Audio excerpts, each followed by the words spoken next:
Chapter 11. Aslan is nearer. Edmund, meanwhile, had been having a most disappointing time.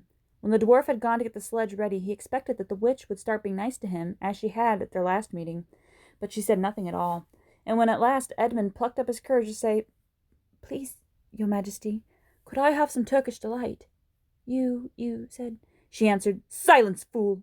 Then she appeared to change her mind, and said, as if to herself, "And yet it will not do to have the brat fainting on the way," and once more clapped her hands. Another dwarf appeared.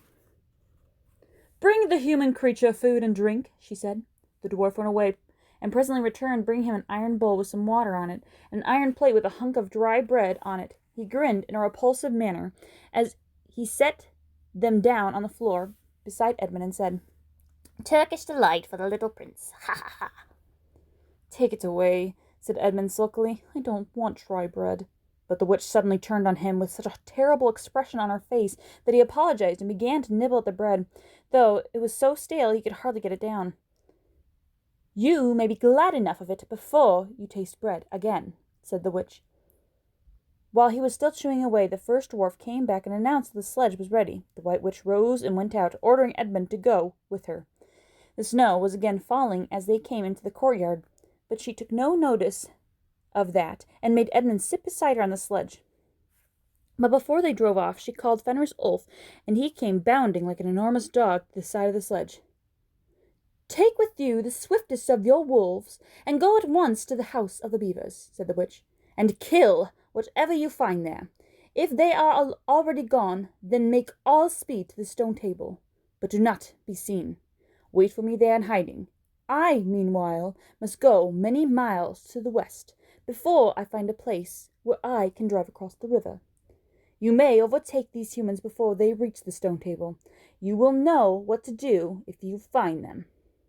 "I hear and obey, O Queen," growled the wolf, and immediately he shot away into the snow and darkness as quickly as a horse can gallop. In a few minutes he had called another wolf, and was with him down on the dam, sniffing at the beaver's house. But of course they found it empty. It would have been a dreadful thing for the beavers and children if the night had remained fine, for the wolves would then have been able to follow their trail, and 10 to 1 would have overtaken them before they had gotten to the cave. But now that the snow had begun again, and the scent was cold, and even footprints were covered up. Meanwhile the dwarf whipped up the reindeer, and witch and Edmund drove out under the archway, and on and away into the darkness and the cold. This was a terrible journey for Edmund, who had no coat. Before they had been going a quarter of an hour, all the front of him was covered with snow. He soon stopped trying to shake it off, because as quickly as he did, a new lot gathered, and he was too tired. Soon he was wet to the skin, and oh, how miserable he was. It didn't look now as if the witch intended to make him a king. All the things he had said to make himself believe that she was good and kind, and that her side was really the right side, sounded silly to him now. He would have given anything to meet the others at this moment, even Peter. The only way to comfort himself now was to try to believe that the whole thing was a dream, and that he might wake up at any moment. And as they went on, hour after hour, it did come to seem like a dream. This lasted longer than I could describe, even if I wrote the pages and pages about it. But I will skip on to the time when the snow had stopped and the morning had come, and they were racing along in the daylight. And still they went on, with no sound but the everlasting swish of snow and the creaking of the reindeer's harness. And then at last the witch said, "What have we here? Stop!" And they did. How Edmund hoped that she was going to say something about breakfast, but she had stopped for quite a different reason. A little way off at the foot of a tree sat a merry party, a squirrel and his wife and their children, and 2 satyrs, and a dwarf, and an old dog-fox, all on stools around a table. Edmund couldn't quite see what they were eating, but it smelled lovely, and there seemed to be decorations of holly, and he wasn't at all sure what he didn't see something like a plum pudding. At the moment when the sledge stopped, the fox, who was obviously the oldest person present, had just risen to his feet, holding a glass in his right paw as if he was going to say something. But when the whole party saw the sledge stopping, and who was in it, all the gaiety went out of their faces. The father squirrel stopped eating with his fork halfway into his mouth, and one of the satyrs stopped with his fork actually in his mouth, and the baby squirrel squealed with terror. "What is the meaning of this?" asked the witch queen. Nobody answered. "Speak, vermin," she said again. "Or do you want my dwarf to find you a tongue with his whip? What is the meaning of this gluttony, this waste, this self-indulgence? Where did you get all these things?" "Please, your majesty," said the fox, "we were given them, and if I might make so bold as to drink your majesty's very good health—" "Who gave them to you?" said the witch. "Father Christmas," stammered the fox. "What?" roared the queen, springing from the sledge and taking a few strides nearer to the terrified animals. "He has not been here. He cannot have been here. How dare you?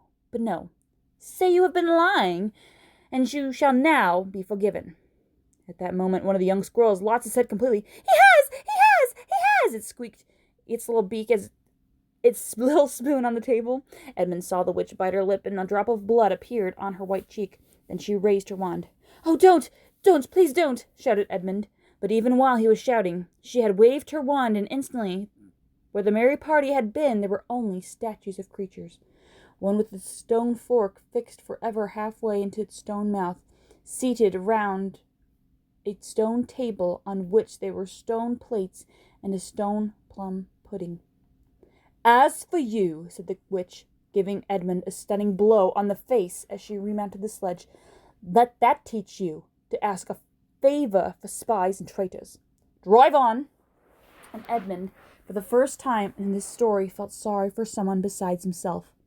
It seemed so pitiful to think that of those little stone figures sitting there all silent days and all the dark nights, year after year, till the moss grew on them, and at last even their faces crumbled away.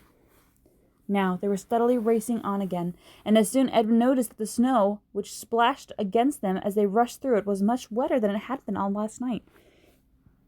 At the same time, he noticed that there was a feeling much less cold. It was also becoming foggy. In fact, every minute it grew both foggier and warmer. The sledge was not running nearly as well as it had been running up till now. At first he thought this was because the reindeer were tired, but soon he saw that couldn't be the real reason. The sledge jerked and skidded and kept on jolting as if it had struck against stones. And however the dwarf whipped the poor reindeer, the sledge went slower and slower. There also seemed to be curious noise all around them, but the noise of the driving and jolting of the dwarf's shouting and the reindeers prevented Edmund from hearing what it was, until suddenly the sledge stuck so fast that it wouldn't go at all. When that happened, there was a moment's silence, and in that silence Edmund could at last listen to the other noise properly.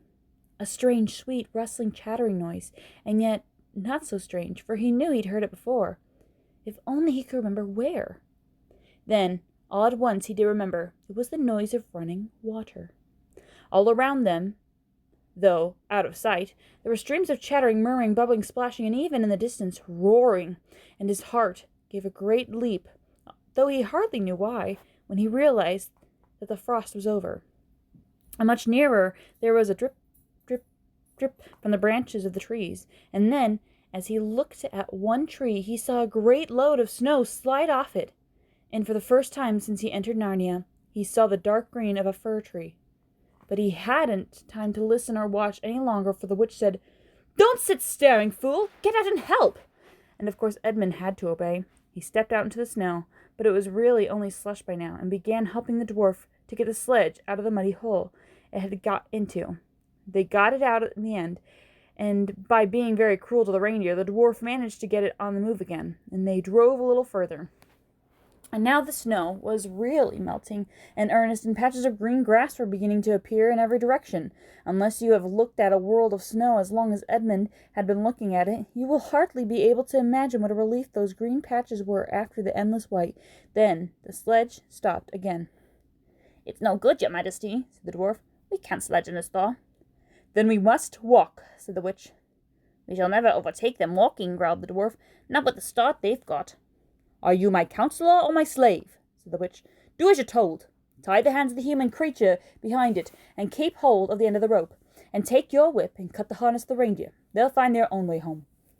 The dwarf obeyed, and in a few moments Edmund found himself being forced to walk as fast as he could with his hands tied behind him. He kept on slipping in the slush and mud and wet grass, and every time he slipped the dwarf gave him a curse and sometimes a flick with the whip. The witch walked behind the dwarf and kept saying, "Faster! Faster!" Every moment the patches of green grew bigger and the patches of snow grew smaller. Every moment more and more the trees shook off their robes of snow. Soon, wherever you looked, instead of white shapes, you saw dark green of firs or black prickly branches of bare oaks and beeches and elms.